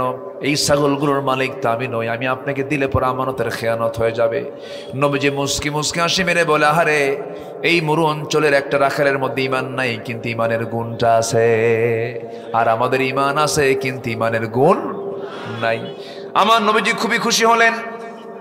এবারে বলছেন, রাখাল রে, আমি তোমার কাছে বড় কোনো ছাগি চাবো না, ছোট্ট একটা ছাগি দিবা, যে ছাগিটার ওলানে দুধ আসে নাই কখনো, পেটে বাচ্চা আসে নাই কখনো, এমন একটা ছোট্ট ছাগি আমাকে দিয়ে দাও।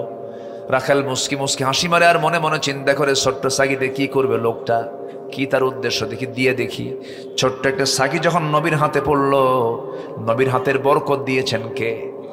আসতে বলবেন না কে? এই আকাশের চাঁদ দ্বিখণ্ডন করেছেন মুহাম্মদ সাল্লাল্লাহু। সেই ফাটা চিহ্ন এখন আছে না নাই? নীল আর্মস্ট্রং গিয়ে সেই ফাটা চিহ্ন দেখেছে, আজানের আওয়াজ শুনে পড়েছে লা ইলাহা ইল্লাল্লাহ।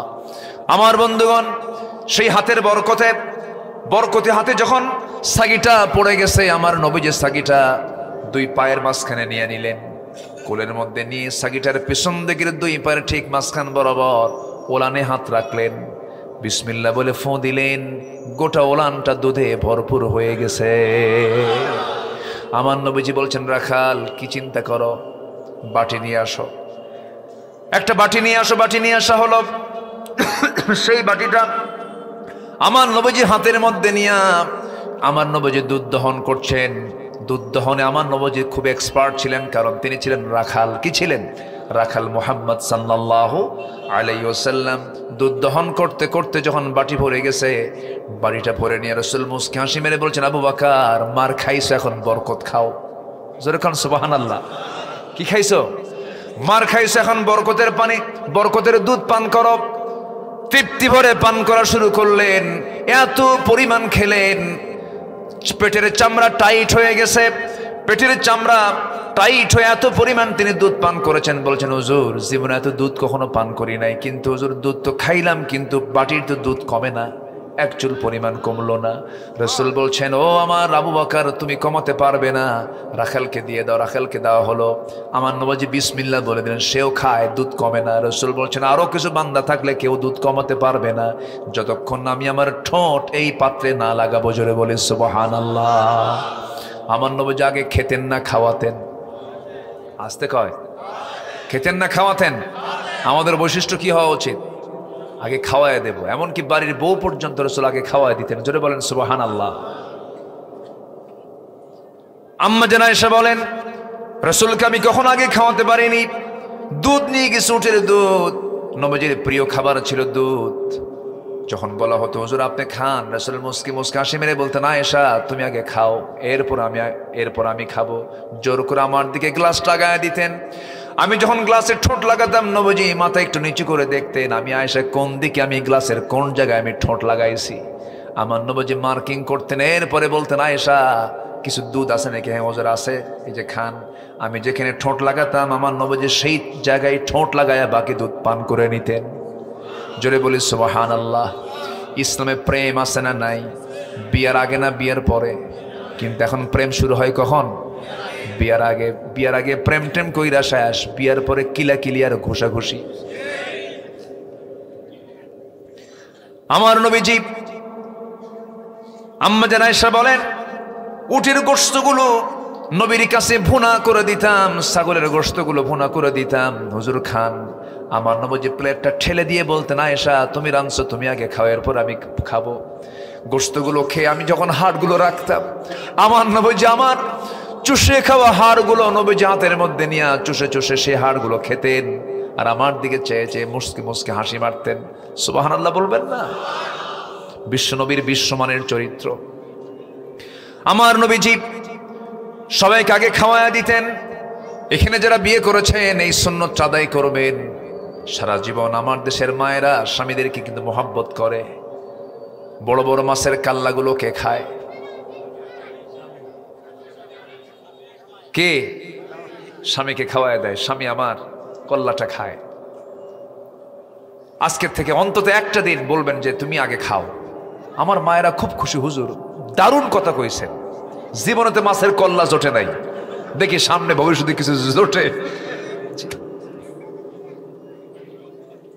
আমার নবীজি সবার হক আদায় করেছেন। নবীজির সামনে একদিন 4 স্ত্রী বসে আছেন, নবীজি কঠিন দায়িত্ব পালন করেছেন।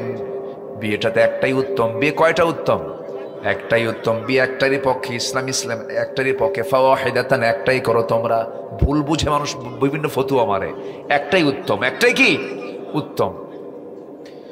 যদি কেউ একাধিক বিবাহ করতে চায়, ইসলাম এবং আমার নবীর জীবন থেকে যেটা শিক্ষা সেটা হলো একাধিক স্ত্রী যদি নিতে চায়, সেই জায়গায় বিধবা থাকতে পারে, বয়স্কা থাকতে পারে, ডিভোর্সে থাকতে পারে।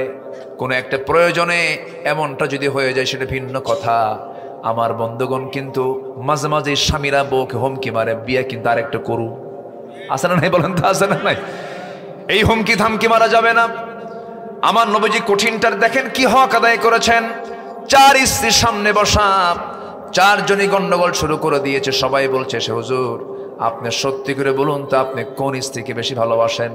এই 4 জনের মধ্যে রাসূল বললেন, এমন প্রশ্ন করছে, এই প্রশ্নের জবাব আমি এখন দিতে পারবো না, কালকে দেবো, যাও। চলে গেছে সব বাড়িতে।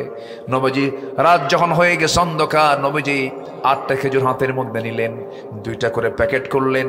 প্রথমে আম্মা জান আয়েশার ঘরে গিয়ে বলছেন, আয়েশা এই যে আমি তোমাকে 2টা খেজুর লুকায়া দিয়ে গেলাম, তোমাকে আমি খুব ভালোবাসি, কিন্তু তোমাকে আমি যে ভালোবাসি এই কথা যেন অন্য কোনো বইয়ের কানে না যায়। দ্বিতীয় স্ত্রী ঘরে গিয়ে একই কথা বললেন, তৃতীয় স্ত্রীকে একই কথা বললেন, চতুর্থ স্ত্রীকে একই কথা বলে আমার নবীজি চলে আসলেন। পরের দিন সকালবেলা সবাই তো হাস্যজ্জ্বল চেহারা নবীর কাছে আসছে, নবীজি আজকে বলে দিবেন। এবার 4 জন স্ত্রী একসঙ্গে যখন বলে ফেলছেন, হুজুর আপনি কাকে সবচাইতে বেশি ভালোবাসেন? আমার নবীজি মুস্কি হাসি মেরে বললেন, আমি তাকেই সবচাইতে বেশি ভালোবাসি যাকে আমি গত রাত্রে লুকায় লুকায় 2টা খেজুর দিয়ে আসছি। যা জোরে বলি সুবহানাল্লাহ। তিনি শুধু নবী ছিলেন না, স্বামীও ছিলেন। আলহামদুলিল্লাহ বলেন। বাচ্চারা খেলে, বাচ্চারা কি করে? খেলে। খেলা বাদ দিয়া নবীর সামনে এসে গল্প করে। কত আকর্ষণীয় মানুষ ছিলেন তিনি। বাচ্চারা খেলা বাদ রসুলকে দেখে সব দৌড়া আসে রসুলের কাছে। আল্লাহু আকবার বলবেন না? কিছু কিছু বুড়া আছে নাতিকেও আদর করে না, নাতিকে শুধু পাইলে শুধু ধমকায়। নাতিরাও মনে মনে দোয়া করে, তুই মরবি কোন দিন, কুলখানি খাবে। আমার নবীর আদর্শকে আমরা লালন করব, জোরে বলি ইনশাআল্লাহ। আমার নবীজি এবার বললেন, রাখাল তুমি খাও। খেয়ে নিল। এবার রাসূল বলছেন, ও রাখাল তুমি থাকো, আমরা চলে যাচ্ছি। রাখালের চোখে পানি, রাখালের চোখে পানি। রাখাল কান্দে আর বলে, আমি আর এখানে থাকবো না, আমাকে নিয়ে যান। কি পরশ পাথরের ছোঁয়া, আমাকে নিয়ে চলে যান। কেন আমি এখানে থাকবো না, আপনাকে পছন্দ হয়ে গেছে। রাসূল বলেন, তুমি যে আমাকে রেখে তুমি যে আমার সঙ্গে চলে যাবে, ছাগলগুলোকে রেখে, ছাগল তামানাত, এগুলো দেখবে কে? হে, তাও তো একটা কথা। ঠিক আছে, আমি থেকেই যাব না, তবে শর্ত হলো আপনি ছাগলটা নিয়ে কোলের মধ্যে নিয়ে দুটো হাত ওলানে রেখে কি যেন মনে মনে ফোঁ দিলেন, কি যেন দোয়া পড়েন, সেই দোয়াটা আমারে শেখায় দেন। কেন, কি করবা রাখাল? কে মাঝে মাঝে এই ফোঁটা দেবো, মাঝে মাঝে ফোঁ দিয়া ছাগলের দুধ খাবো। আমার নবীজি মুস্কি হাসি মেরে বললেন, না না, হাজারবার দোয়া করেও কাজ হবে না, কারণ তোমার মধ্যে শিরকিয়াতের গন্ধ, তাওহীদ তোমার মধ্যে নাই। শিরকিয়াতের পচা দুর্গন্ধ তোমার জীবন থেকে মুছে সাফ করে তাওহীদকে ঢুকায় নাও। সঙ্গে সঙ্গে রাখাল নবীর মাথা থেকে পা পর্যন্ত বারবার দেখে দেখে বলে, আমার মন বলতেছে আপনি মনে হয় মক্কার সেই আব্দুল্লাহর পুত্র মুহাম্মদ। জোরে বলে সুবহানাল্লাহ। দাওয়াত, দাওয়াত কি বলেন তো? কি দাওয়াত? মার খেয়েছেন, যেখানে গেছেন সেখানে দাওয়াত। আল্লাহু আকবার বলেন। সেই রাখালটা চিনে ফেলল। রাসূল বললেন, ও আমার রাখাল, তোমার চিনতে একটু দেরি হয়ে গেছে, সেই আব্দুল্লাহর পুত্র মুহাম্মদ আমি, তোমার কি বিশ্বাস হয় নাকি? সঙ্গে সঙ্গে রাখাল বলছে, চেহারাও সুন্দর, মাশাআল্লাহ, কামও সুন্দর। আপনি যে আল্লাহর নবী, আমাকে পড়ায় দেন আশহাদু আল্লা ইলাহা ইল্লাল্লাহ, কালেমা পড়লেন। সেই রাখালটার নাম হলো জগৎ বিখ্যাত সাহাবী আব্দুল্লাহ ইবনে মাসউদ রাদিয়াল্লাহু তাআলা আনহু। জোরে কোন সুবহানাল্লাহ। তার জীবনটা অনেক লম্বা, শুনবেন শুনবেন শুনবেন শুনবেন, ফজর হয়ে যাবে কিন্তু। ও, আলোচনা চলুক, হুজুর মরুক।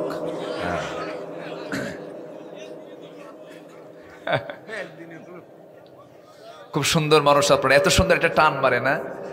শেরপুরের ভাষার মধ্যে একটা মজা আছে, কিন্তু ময়মনসিংহের গোটা ভাষার মধ্যে একটা টান আছে।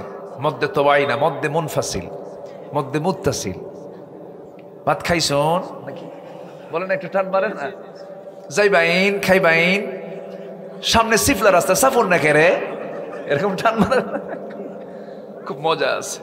এই ভাষাগুলো কে দিয়েছেন বলেন তো? কে দিয়েছেন? আল্লাহ দিয়েছেন। ভাষাগুলো কত সুন্দর, আল্লাহ কত সুন্দর করে মিলায়া দিয়েছেন। গোটা পৃথিবীর ভাষাই, সব মায়ের ভাষাই সুন্দর, বলি আলহামদুলিল্লাহ। তাহলে এক নম্বর আমরা কি দেব বলেন তো? দাওয়াত। বলেন কি কি কাজ করবো আমরা? সবাই কি দাওয়াত দিতে রাজি আছেন? নাম্বার 2, আমরা ভীরু হব না সাহসী হব? সাহসী। আমার রাসূল কি ভীরু ছিলেন না সাহসী ছিলেন? আমরা সাহসী হব, জোরে বলি ইনশাআল্লাহ। নাম্বার 3 হলো নবীজি ধৈর্যশীল ছিলেন, আমরা ধৈর্যের পিরামিড হব। বলুন তো সবাই, বিয়ে আগে না ধৈর্য আগে? বলেন বলেন বলেন। ধৈর্য আগে। এক মহিলা কয়েকদিন আগে আমাকে ফোন দিয়ে বলে, হুজুর আমার স্বামী সকালেও তালাক দেয়, বিকেলেও তালাক দেয়, আমি কি আসি না নাই? কি কথা কি বুঝতেছে? এক মহিলা ফোন দিয়ে বলে, হুজুর আমার স্বামী সকালেও তালাক দেয়, বিকেলেও তালাক দেয়, রাগ উঠলি তালাক মারে, আমি কি আসি না নাই?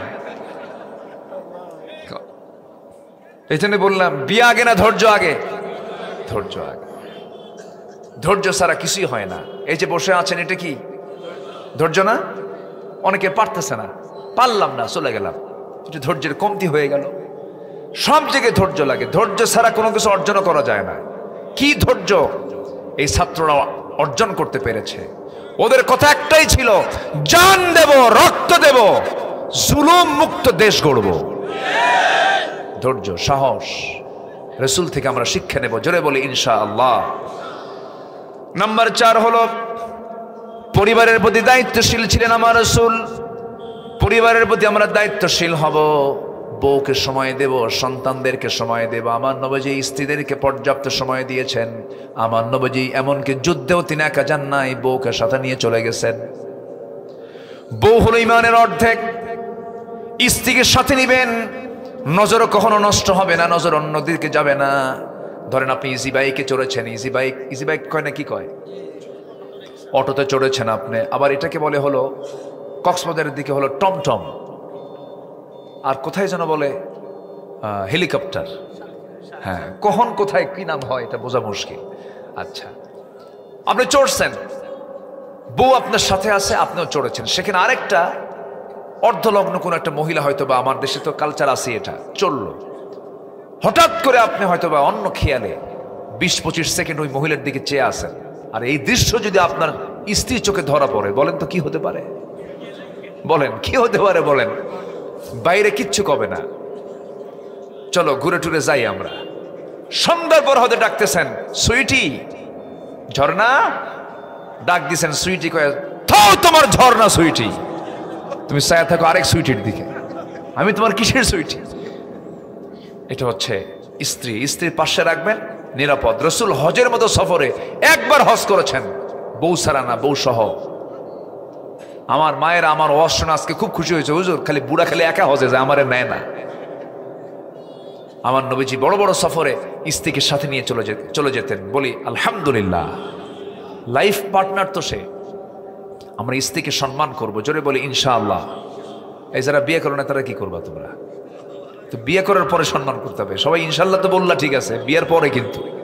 হ্যাঁ, আমার নবীজি সন্তানদেরকে সময় দিতেন। ফাতিমা রাদিয়াল্লাহু তাআলা আনহা নবীজির মেয়ে ছিলেন, বিয়ে দিয়েছেন, বিয়ে দিয়ে ভুলেন নাই রাসূল।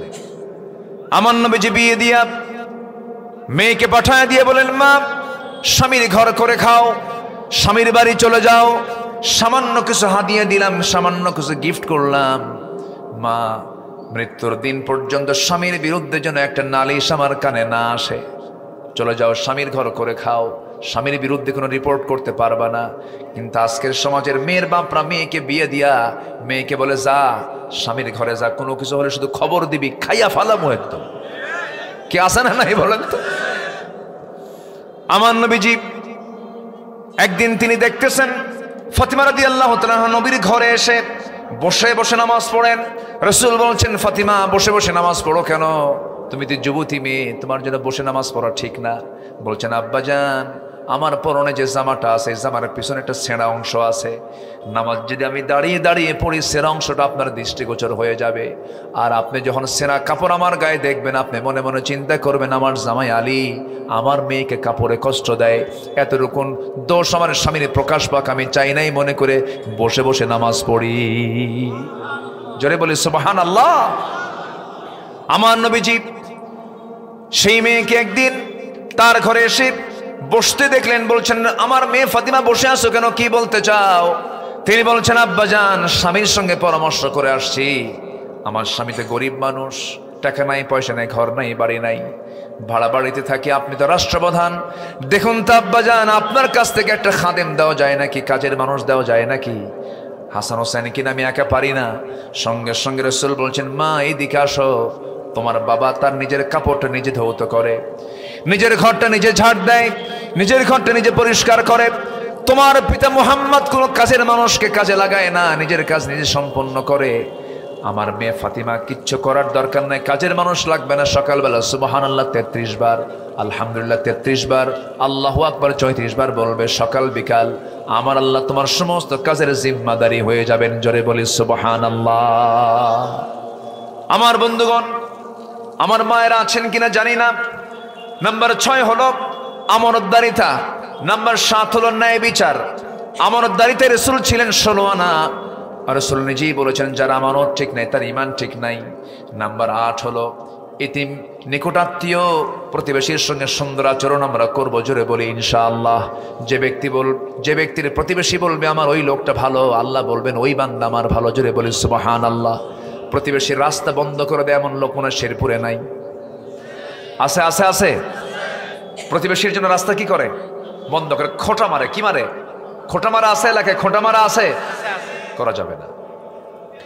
নাম্বার 8 হলো আল্লাহর নাম্বার 9 হলো আল্লাহর জন্য দিনের কাজে কঠিন পরিস্থিতিতে সবর ধরা, ধৈর্যশীল হওয়া। কঠিন সিচুয়েশন কিন্তু ধৈর্য হারা হওয়া যাবে না। এটা আমার নবীর জীবনে ছিল। কত ঘাত প্রতিঘাত এসেছে। আহারে সেই জাবালে সুরে গিয়ে কেমনে থাকতেন, কেমনে ছিলেন 3 দিন 3 রাত খন্দকের পরীক্ষা খনন করতে গিয়ে আমার নবীজি 4টা দিন কোদাল মারতে মারতে নবীজি ওই যে কুজো হয়ে বাঁকা হয়ে গিয়েছেন। বাকি জীবনে আমার রাসূল কোমর সোজা করে বুক উঁচু করে দাঁড়াতে পারেন না, কোমর বাঁকা হয়ে গেছে। যেরকম সুবহানাল্লাহ। আমার নবীজির শেষ জীবনে এসে দেখা গেছে দিন কায়েমের জন্য নবীজির কপালে দাগ হয়েছে, লোহার ফলা ঢুকেছিল, গালের মধ্যে দাগ হয়েছে, লোহার ফলা ঢুকেছিল। নবীজির সামনের 2টা দাঁত ভেঙে গেছে। নবীজির কথাগুলো অস্পষ্ট হয়ে গিয়েছিল শেষ জীবনে। কপাল দাগ, গালে দাগ, দাঁত 2টা ভাঙ্গা, কোমরটা কোজা হয়ে গেছে। আমার নবীজির গোটা দেহে ক্ষত বিক্ষত হওয়ার কত চিহ্ন, তরবারির কত আঘাতের চিহ্ন, আমার বন্ধুগণ পাথর মারার চিহ্ন। এত চিহ্ন আমার নবীর দেহে কেন আসলো? মূল কারণ ছিল এত রক্ত ঝরেছেন একটাই কারণ, সেটা হলো আলা লাহুল খালকাল, আমার সৃষ্টি যার, আইন চলতে হবে তার। সবাইকে চান? আল্লাহ কবুল করুন। নাম্বার 10 হলো ইমানের পথে অবিচল থাকা, ইমান নিয়ে টিকে থাকা। ফাস্তাকিম কামা উমিরতা। নাম্বার 11 হলো আল্লাহর প্রতি তাওয়াক্কুল রাখা, আল্লাহর প্রতি ভরসা রাখা। যার ভরসা আল্লাহ, তার কোনো টেনশন। তখন দায়িত্ব কার হয়ে যায়? যখন কোনো বান্দা ভরসা করে আল্লাহর উপরে, তখন আল্লাহর দায়িত্ব হয় তাকে বিজয়ী করা। আল্লাহু আকবার বলেন।